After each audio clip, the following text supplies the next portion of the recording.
Hello viewers, আসসালামু আলাইকুম। BD blogger নিশির পেজে আপনাকে স্বাগতম। আপনারা এখন দেখতে আছেন রসুন কিভাবে আমরা ভালোভাবে ছুলতে পারি। এটা ৩টা পদ্ধতিতে আপনারা ভালোভাবে করতে পারবেন।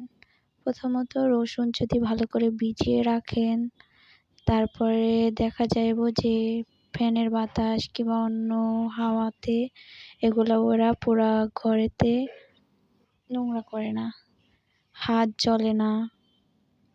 দেখেন আমি কত সুন্দর করে করছি, খুবই অল্প টাইম লাগছে আর কত ভালোভাবে করতে পারছি।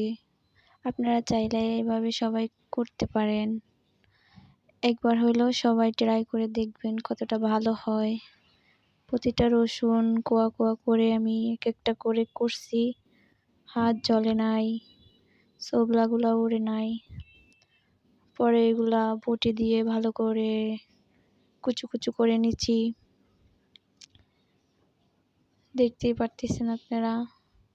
স্ট্যান্ড নাই দেখে ফোনটা এক জায়গায় রেখে তারপর করতে হয়েছে। দেখেন কুচু কুচু করছি, অনেকগুলাই কুচু কুচু করা হয়েছে।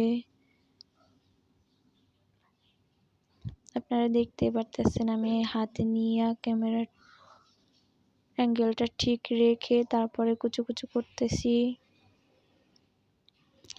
বেশি কুচু কুচু করতে হয় না, মাঝখান থেকে কিংবা ২-৩টা পিস করলেই ব্লেন্ড করা ভালো হয়। দেখেন আমার করাও ডান। Thank you everyone. সবাই ভালো থাকবেন। আল্লাহ হাফেজ।